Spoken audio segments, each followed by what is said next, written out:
जय श्री कृष्णा। राधे राधे भक्तों, आज मैं आपके लिए संकट चतुर्थी, गणेश चतुर्थी व्रत पूजा विधि लेकर आई हूँ। जिसे पूजा कब करें, क्या करें, कैसे करें और भोग क्या लगें और कौन कौन सा चौथ का व्रत हमें करना चाहिए वो सब जानेंगे।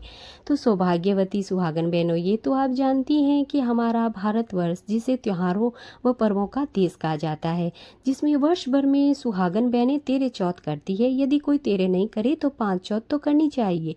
यह चौथ माता का व्रत धन, सुख, संपत्ति, अटल सौभाग्य को देने वाला व्रत है, जिसे सुहागन औरतें, कहीं कहीं कुंवारी लड़कियां भी बड़ी खुशी से करती है। राजस्थान में इसे चौथ माता का व्रत, उत्तर प्रदेश, मध्य प्रदेश, गुजरात में इसे गणेश चौथ के व्रत के नाम से जाने जाते हैं। राजस्थान में मुख्य रूप से 5 चौथ व्रत किए जाते हैं। कार्तिक कृष्ण बदी को करवा चौथ, माघ कृष्ण बदी को तिल चौथ या माही चौथ, वैशाख कृष्ण बदी चतुर्थी को वैशाखी चौथ या संकट चौथ भी कहते हैं, भादवा कृष्ण चतुर्थी को भादुड़ी चौथ, और है एक आस चौथ जो कि फागुन मास में की जाती है। जो औरतें 5 चौथ नहीं करती है तो वो केवल वर्ष भर में 2 ही चौथ करती है, करवा चौथ और तिल चौथ। तो आइए जानते हैं कि हम यहाँ पर आज आपको बताने वाले हैं चौथ माता की पूजा किस प्रकार करें और क्या उनको भोग लगाएं। तो सबसे पहले हम यहाँ पर एक चौकी लगाएंगे। चौकी लगाकर आप घर के मंदिर में भी पूजा कर सकते हैं, लेकिन चौकी लगाना अच्छा रहता है। तो आप पहले चौकी लगाएंगे, उस पर लाल वस्त्र रखेंगे, फिर भगवान गणेश जी को स्नान करवाएंगे।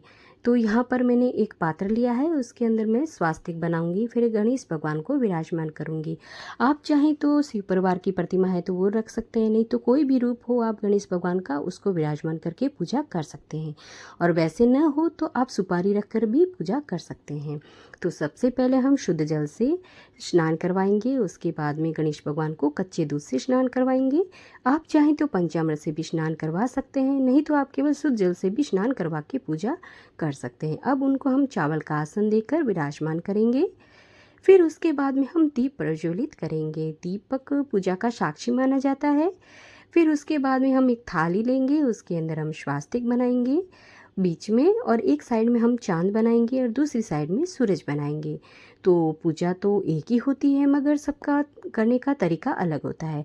तो आप जिस प्रकार से पूजा करती हो आप उसी हिसाब से करें। मैं यहाँ पर इस प्रकार ही पूजा करती हूँ, तो मैं अपने हिसाब से बता रही हूँ आपको।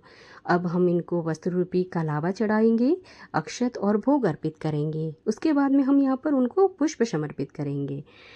उसके बाद में हम भगवान गणेश जी को वस्त्र रूपी कलावा समर्पित करेंगे और चंदन रौली से तिलक करेंगे। मैंने यहाँ पर रौली से तिलक किया है, आप चाहें तो चंदन रौली मिला के आप तिलक कर सकते हैं। फिर अक्षत समर्पित करेंगे, भोग उनको गुड़ समर्पित करेंगे, गुड़ उनको अति प्रिय है। दुर्वा घास चढ़ाएंगे उनको। उसके बाद गुड़हल के पुष्प भगवान गणेश जी को चढ़ाएंगे। तो भगवान को ये पुष्प बहुत ही प्रिय है। उसके बाद में हम दक्षिणा समर्पित करेंगे। भगवान गणेश जी को सुपारी अति प्रिय है, तो आप भोग में सुपारी भी उनको दे सकते हैं। उसके बाद में हम कलश का पूजन करेंगे, उनको रौली, अक्षत, कलावा और भोग चढ़ाएंगे, पुष्प चढ़ाएंगे। यह पूजा हर मास की कृष्ण पक्ष की चतुर्थी को किया जाता है। उसके बाद में हम सीधे हाथ में रौली, अक्षत, पुष्प लेकर कथा का स्मरण करेंगे। स्मरण करने के बाद में जो हमारे हाथ में है उसको हम भगवान गणेश जी के आगे और कलश के अंदर डालकर रख देंगे। ये कलश है वो हम रात्रि को चंद्रमा जी को देखकर फिर अर्घ दे देंगे। उसके बाद में हम व्रत खोलेंगे। तो फिर हम भगवान गणेश जी की आरती करेंगे। आप इस दिन गणेश चालीसा भी कर सकते हैं, कोई भी पाठ भी कर सकते हैं। इस तरह से हम पूजा करेंगे। जय श्री कृष्णा।